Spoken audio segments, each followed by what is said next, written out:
저희가 이제 많은 부분까지 이제 왔습니다. 저희가 어, 자, 지금 현재 우리가 이 이제 바람 광야에 이제 머물고 있는데요.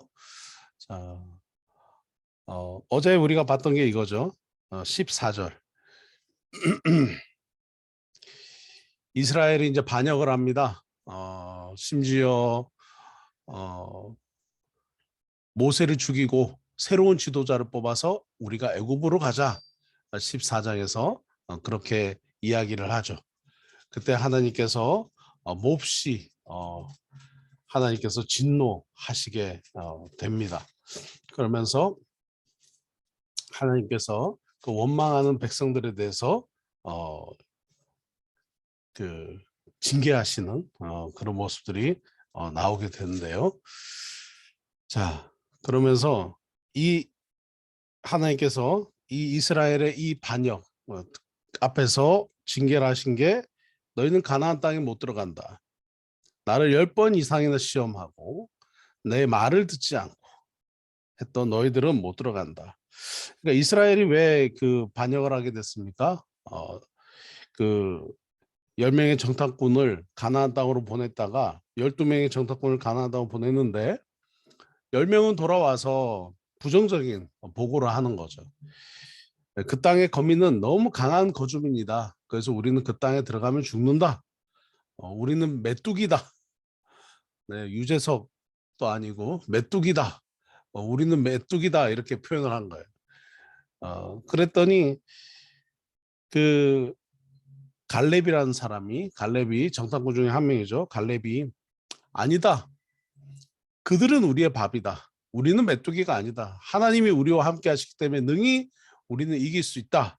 이렇게 얘기를 했으나 이스라엘 백성들이 걱정과 염려가 앞서다가 결국은 음모까지 반역 이제 모세를 죽이고 새로운 지도자를 뽑아서 애굽으로 가자. 그 40일 동안 이스라엘 그 모세가 시내산에 올라서 하나님의 십계명 돌판을 받을 때 40일 동안 안 내려오니까 조급함으로 이스라엘 백성들이 새로운 그 지도자를 새로운 하나님을 뽑고자 아론을 제촉해가지고 아론을 제촉해서 그 몰렉 그 황소 모양의 그 금송아지 우상을 만들었던 이스라엘 백성들 옛날 버릇이 어디 안 가는 것 같습니다. 또 이렇게 반역을 꾀하게 되었죠. 자, 어제 이 말씀 우리가 봤고요. 자, 이 바람 광야에서는 좀 패턴이 똑같은 그 패턴이 나오는데 이스라엘 백성들은 이제 반역을 하고 또 반역을 한 그 이스라엘 백성들을 하나님께서 새롭게 하세요. 새로운 규례를 주셔서 새롭게 하시고 또 16장에 가면 또 이스라엘 백성들은 반역을 합니다. 그러자 하나님께서 또 새롭게 하세요. 그러니까 범죄하면 또 새롭게 하시고 죄를 지으면 또 새롭게 하시고 그러니까 죄를 짓고 징계를 주시고 징계 속에서 죽겠다고 살려달라고 또 요청하면 또 새롭게 하시고 자, 특별히 이 민수기에서는 새로운 율법과 규례를 통해서 너희들 이렇게 해라 이렇게 해라 이렇게 해라 이런 이제 규례들을 통해서 새롭게 하시는 그 하나님의 마음을 우리가 보게 되는데요. 그래도 이스라엘은 또 불평하고 원망하고 반역합니다. 자, 너무 안타까운데요. 네, 저는 민수기 말씀을 보다가 정말 모세를 보면서 정말 눈물이 나던데 참 마음이 찡하더라고요. 자, 우리 오늘도 말씀 한번 보시면요. 자, 방금 제가 말씀드렸던 것처럼 자, 어저께 우리가 봤죠. 가나안 땅에 정탐꾼을 보냈을 때 그들은 부정적인 보고를 했고 그 부정적인 보고로 인해서 가나안 땅에 들어가지 못하는 이런 엄청난 징계를 받습니다. 자, 이 징계를 받은 후에 첫 번째로 전투를 하게 되는데요. 그 전투가 14장, 네, 14장 41절 입니다. 14장 39절 보시면 재밌어요. 이스라엘 백성들이 이제 우리 죽겠구나 하면서 그냥 마치 빨리 살아남으려고 가나안 땅으로 막 달려가는 이스라엘 백성들의 모습을 봅니다. 하나님 명령도 없었고 모세의 행진의 명령도 없었는데, 자 39절 14장 39절 40절 읽겠습니다. 모세가 이 말로 이스라엘 모든 자손에게 알림해 백성이 크게 슬퍼하여 아침에 일찍 일어나 산꼭대기로 올라가며 이르되 보소서 우리가 여기 있나이다. 우리가 여호와께서 허락하신 곳으로 올라가리니 우리가 범죄하였나이다. 이제 그냥 막무가내가 된 것이죠. 이스라엘 백성들이 그냥 막무가내 모습을 보여요. 그냥 막 때를 쓰다 안 돼서 그냥 하나님이 저 가나안 땅으로 들어가라 하니까 그냥 우리가 자 아침 일찍 일어나서 그냥 가자 이렇게 막무가내로 움직이는 이스라엘 백성들을 보게 됩니다. 모세가 말하죠. 41절 모세가 이르되 너희가 어찌하여 여호와의 명령을 범하느냐 이 일이 형통하지 못하리라. 여호와께서 너희 중에 계시지 아니하니 여호와께서 함께하지 않는다 하는 것은 가나안 전쟁에서 이길 수 없다는 뜻이죠. 가나안 전쟁에 그들이 그렇게 두려워하는 아낙 자손 그 큰 거인들을 상대로 어떻게 그 유모미처럼 광야를 이렇게 방황하는 사람들이 이길 수 있겠습니까? 하나님이 없다. 너희들은 패한다. 그랬는데 그래도 그들은 어떻게 합니까? 포기하지 않습니다. 44절 그들이 그래도 산꼭대기로 올라갔고 참 막무가내죠. 막무가내죠. 이 모습을 보는 모세의 마음이 어땠을까요? 슬펐겠죠. 이렇게 마음이 안타깝다. 이렇게 하나님의 마음을 모르나. 그래서 이제 우리가 다음번에 보게 될 신명기 말씀에서는 모세의 마지막 유언, 당부, 그리고 교훈의 말씀, 정말 주옥 같은 신명기의 말씀이 나옵니다. 이렇게 막무가내고 이렇게 하나님의 마음을 알지 못하냐, 이렇게 모르냐. 그래서 45절입니다. 아말렉인과 산간지대에 거주하는 가나안이 내려와 그들을 무찌르고 호르마까지 이르렀더라. 이스라엘의 첫 번째, 어쩌면 첫 번째 전투가 어떻게 됐습니까? 완전히 패배하게 됐죠. 이유는 뭡니까?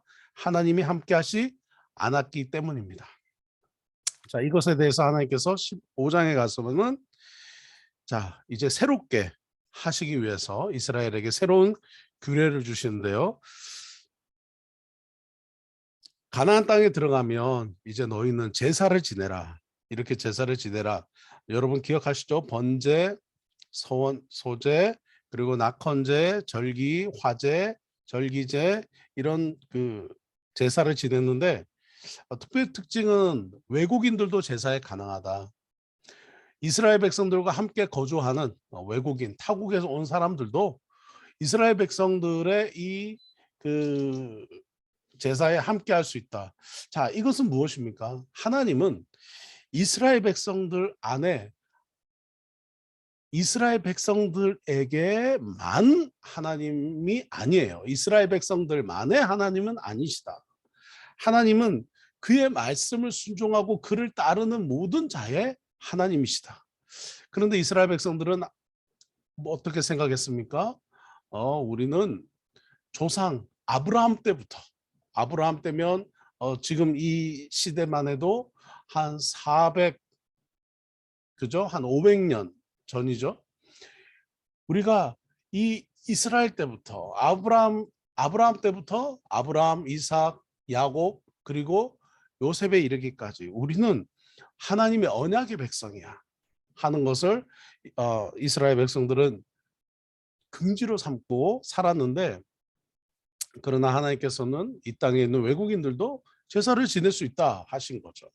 자, 그렇게 하시면서 하나님께서 아주 세밀하고 구체적인 제사 방법들을 쭉 말씀을 하고 계십니다. 그러면서 특별히 좀 우리가 볼 것은요. 37절입니다. 옷단, 이 옷을 입으면 이게 길게 쭉 나와 있는데 여기에 이제 술이 이렇게 옷의 그 뭐죠?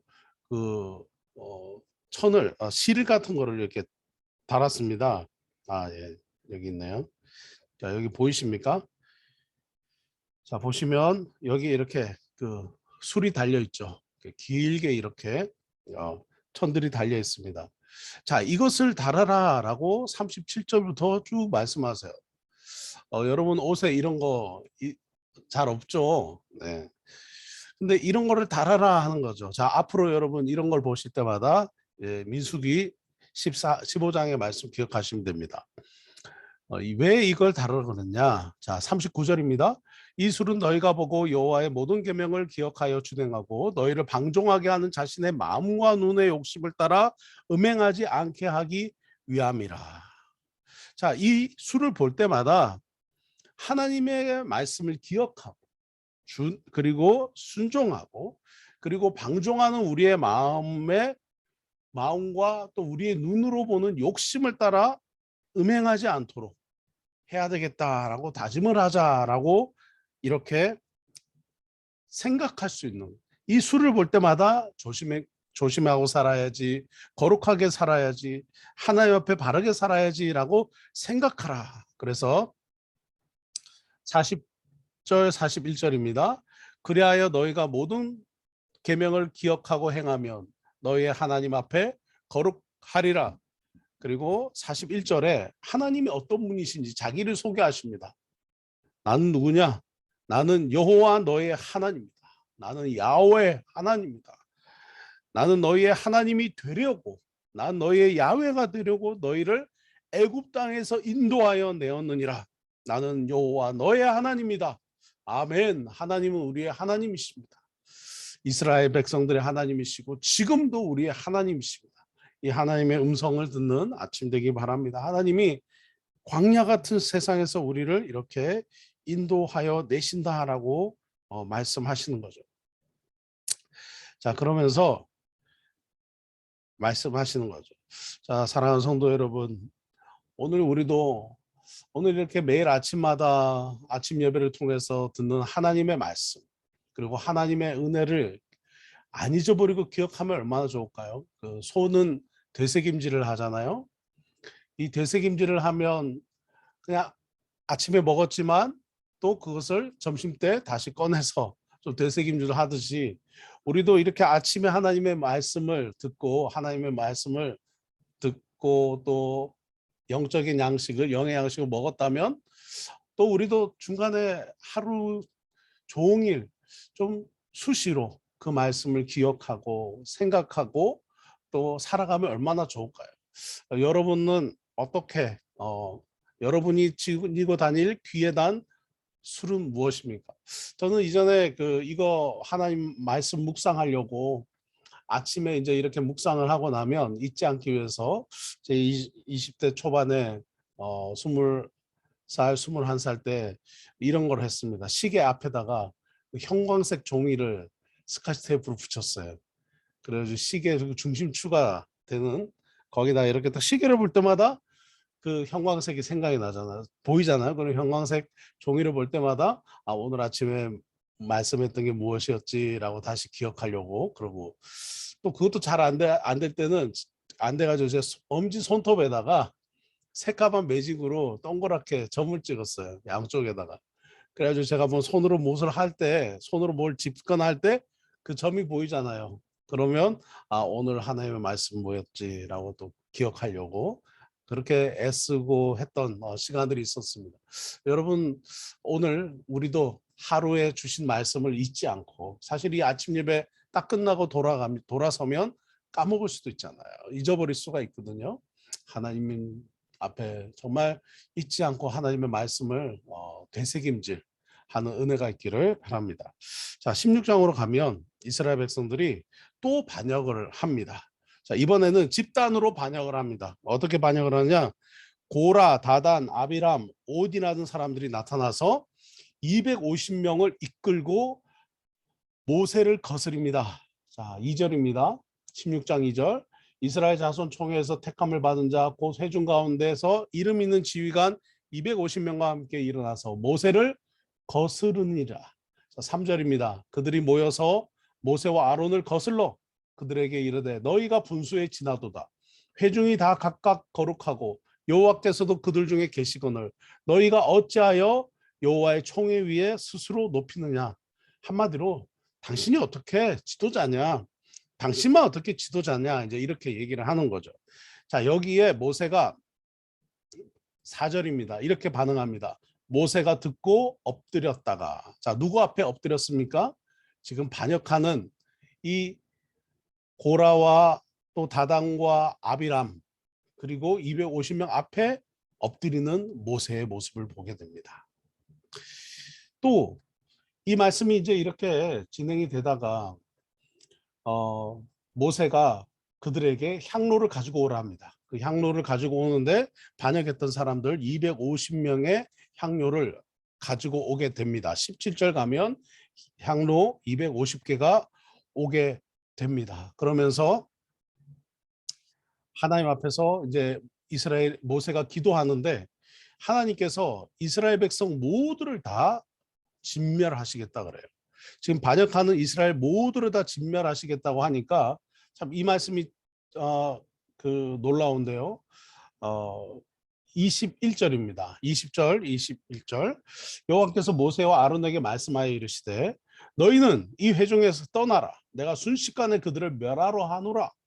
나는 그들을 멸하려 하노라. 22절입니다.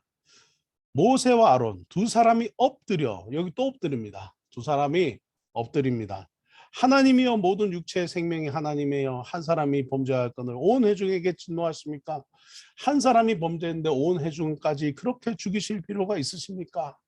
하나님 범죄한 사람만 살려주시고 나머지는 범죄한 사람만 징계하시고 나머지는 살려주십시오 했더니 하나님께서 그러면 24절 그러면 범죄한 고라와 다단과 아비람의 장박 사방에서 그럼 다 떠나라 해라.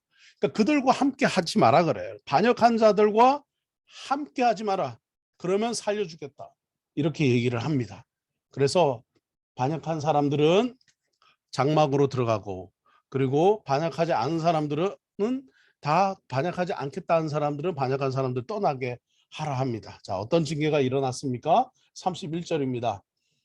그가 이 모든 말을 마치자마자 그들이 섰던 땅바닥이 갈라지니라. 지진같이 땅이 갈라졌습니다. 32절 땅이 그 입을 열어 고라에게 속한 모든 사람과 그들의 재물을 삼키매 그들과 그의 모든 재물이 산채로 스올에 빠지며 땅이 그 위에 덮이니 그들이 회중 가운데서 망하니라. 35절입니다. 여호와께로부터 불이 나와서 분향하는 250명을 불살랐더라. 자, 땅이 입을 열어서 그들을 삼키고요. 그리고 하나님의 불이 나와서 어떻게 해요? 반역했던 250명을 그냥 태워버립니다. 전기에 감전돼도 새까맣게 타잖아요. 하나님의 불이 나와서 한 번에 다 타게 되었다 하는 것입니다. 저는 이 16장 말씀에서 제가 봤던 것은 이 모세와 아론이 자기를 반역하는 자들 앞에서 몇 번 엎드립니까? 4절, 22절, 또 45절 이렇게 해서 3번 엎드립니다. 왜 그렇게 엎드렸을까요? 자기를 반역하는 자들 앞에서 그리고 또 뒤에 자기를 원망하는 무리들 앞에서 왜 그렇게 엎드렸을까요? 하나님은 모세는 그 반역하는 자들 앞에서 자기가 할 수 있는 일은 하나님 앞에 엎드리는 일밖에 없었어요. 그냥 하나님 앞에 엎드리는 것. 여러분 왕자 출신입니다. 그리고 40년 동안 아주 큰 양떼를 치는 아주 큰 목축을 했던 사람이고 그리고 여러분 하나님의 음성을 듣는 사람입니다. 그리고 그냥 지팡이로 치면 물이 나오고 홍해가 갈라지는 사람입니다. 위대한 하나님의 일을 하는 사람이 하나님의 지도자 모세가 자기를 반역하는 이 몇 명 앞에서 엎드릴 이유가 있을까요? 그냥 거기서 어쩌면 하나님 그냥 다 징계해 주십시오 라고 얘기해도 하나님께서 들어주실지도 모르죠. 그런데 모세는 하나님 앞에 겸손히 엎드려서 그들을 용서하고 살려달라고 기도합니다. 그리고 이스라엘 백성들이 자기의 리더십을 따르지 않을 때, 자기를 반역할 때, 이 모세는 하나님 앞에 엎드려서 기도하는 모습을 보게 됩니다. 참 놀랍습니다. 사랑하는 여러분, 여러분은 우리의 삶에서도 누가 우리에게 비난하고 누가 우리에게 손가락질할 때 어떻게 하시겠습니까? 구구절절 설명하고 구구절절 그것에 대해서 논리적으로, 합리적으로, 이성적으로 따지기보다 먼저 하나님 앞에 엎드리는 은혜가 있기를, 하나님의 은혜를 구하는 우리 성도님 되시기를 바랍니다. 자, 결국 이 일로 인해 가지고 어떤 일이 일어났느냐, 팬데믹이 왔습니다. 코로나 팬데믹이 46절입니다. 하나님께서 진노하셨으므로 연병이 시작되었더라. 그래서 전염병이 시작이 되었습니다. 그러면서 49절에 고라의 일로 죽은 자 외에 연병에 죽은 자가 14,700명이었더라. 자, 그 고라의 반역으로 다 죽었죠. 그 다음에 그 앞장, 그 15장에서는 그 아말렉인과 또 가나안인 첫 번째 전투에서 또 죽었죠. 이스라엘 백성들이 수많은 사람들이 죽기 시작합니다. 모든 것이 하나님의 반역, 하나님 앞에 하나님의 마음을 알지 못하고 반역했던 불순종 때문에 일어나게 되었다 하는 것입니다. 자, 17장으로 가시면요. 자, 17장에 가시면 재미있는 장면이 나옵니다. 자, 이 연병이 딱 일어난 이후에 이제 하나님께서 왜 연병이 일어났으면, 왜 하나님이 진노하셨으면, 왜 너희가 이렇게 많은 사람들이 죽었는지를 기억할 것을 하나님께서 만들어 주시는데, 그게 뭐냐면 지팡이에요. 누구의 지팡이냐? 아론의 지팡이입니다. 자, 원래 이제 어떻게 되느냐면 17장에서 보면 이제 이 일을 위해서 모든 지휘관들에게 말합니다. 각 지파마다 지팡이 하나씩을 가지고 와라. 그리고 지팡이에다가 각 지파의 이름을 적고 지파의 지휘관의 이름을 적어라. 대표 이름을 적어라. 쭉 적습니다. 레위 지파의 지팡이에는 아론의 이름을 씁니다. 자, 그리고 그것을 회막 안에 둡니다. 4절입니다. 그 지팡이들을 회막 안에서 너희가 너희와 만나는 곳인 증거의 앞에 두라. 이렇게 얘기해요. 그리고 5절, 내가 택한 자의 지팡이에는 싹이 나리니. 자, 지금 이스라엘 백성들이 지도자 문제로 반역을 일으키니까 하나님께서 내가 택한 자의 지팡이에는 싹이 나리니 이것으로 이스라엘 자손이 너희에게 대하여 원망하는 말을 내 앞에서 그치게 하리라. 자, 지팡이 12개가 증거의 장막 안에 여호와 앞에 두었습니다. 8절입니다. 아론의 지팡이에 움이 돋고 순이 나고 꽃이 피어서 살구 열매가 열렸더라. 이렇게 얘기합니다. 아론의 지팡이에 살구 열매가 났다라고 얘기하는 거죠. 이 살구라고 말하는 것은 샤케드라고 하는 히브리어로, 이 살구나무가 뜻하는 의미가 뭐냐면 깨어 있어 항상 지키라라는 거예요. 깨어 있어서 항상 지켜라. 깨어 있어 항상 지켜라. 왜 살구 열매가 아론의 지팡이에서 났을까요? 그냥 흔한 지팡이였을 건데요. 바로 이 살구나무의 그 의미, 깨어 있어서 항상 생각을 지켜라, 하나님의 말씀을 지키고 순종하라라는 하나님의 마음인 거죠. 놀랍습니다. 그죠? 그리고 이것을 이제 아론에게 돌려주면 아론이 지팡이에 싹이 난 거, 이걸 보려고 이스라엘 백성들이 얼마나 많이 다가오겠습니까? 요즘 그 대통령 후보들이 막 그렇게 선거를 하는데, 유세를 하는데, 아론의 쌍난 지팡이처럼 뭔가 기적의 지팡이 하나 들고 있으면 사람들이 막 다 몰리겠죠. 그죠? 그래서 아마 대통령에 당선될지도 모르겠습니다. 아론도 그럴 수 있죠. 지팡이 들고 쭉 다니면서, 자 봐라, 내가 그 사람이다, 하나님이 택한 사람이다 라고 자랑할 수도 있는데, 하나님께서 이 지팡이를 아론에게 주시지 않아요. 그리고 어디다 두라고 말씀하십니까? 증거계 앞에 두라. 성막의 증거계 앞에 두라. 그래서 그 증거계 앞에 두면서 10절입니다. 증거계 앞으로 도로 가져다가 거기 간적하여 10절 반역한 자에 대한 표징이 되게 하여 그들로 내게 대한 원망을 그치고 죽지 않게 할지니라. 자, 그러면서 이스라엘 백성들이 하나님 앞에 질문합니다. 12절입니다. 이스라엘 자손이 모세에게 말하여 이르되 보소서 우리는 죽게 되었나이다. 다 망하게 되었나이다. 다 망하게 되었나이다. 13절 질문인데요. 가까이 가는 자 곧 여호와의 성막에 가까이 하는 자마다 다 죽사오니 우리가 다 망하여야 합니까? 다 그러면 성막에 앞에 가면 다 죽게 됩니다. 그러면 갈 때마다 다 죽습니까? 그렇게 얘기를 하죠. 자, 거기에 대한 대답은 18장부터 나오게 됩니다. 내일 아침에 또 우리가 함께 말씀을 좀 보도록 하겠습니다. 사랑하는 성도 여러분, 오늘 우리가 이렇게 또 하나님 앞에 말씀을 봤는데요. 오세단 술, 하나님의 말씀을 기억하기 위해서 하는 그런 그 표식, 상징적인 거, 뭐 우리가 가족을 잊지 않기 위해서 가족 사진을 지갑에 넣고 다니는 것처럼 또 나는 어떤 사람을 또 기억하기 위해서 또 어떤 분들은 또 십자가 목걸이를 이렇게 걸기도 하죠. 어쨌든 하나님을 항상 기억하는 우리 성도님들 되셨으면 좋겠습니다. 또 그런 표식이 여러분들에게 있었으면 좋겠습니다. 항상 하나님 말씀 순종하시는 그런 은혜가 있었으면 좋겠습니다.